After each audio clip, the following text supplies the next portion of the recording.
Before I raised $5 million in venture capital funding, I wish that someone told me this, so now I'm going to tell you. Then you can go raise millions in venture capital funding. When you raise money for your startup, there are two different agreements that you can choose to sign with your investors.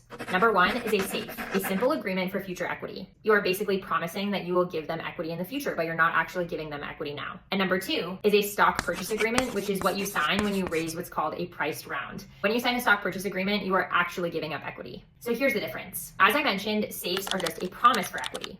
For example, if someone gives you $1 million while valuing your startup at $10 million, you promise to give them 10% equity.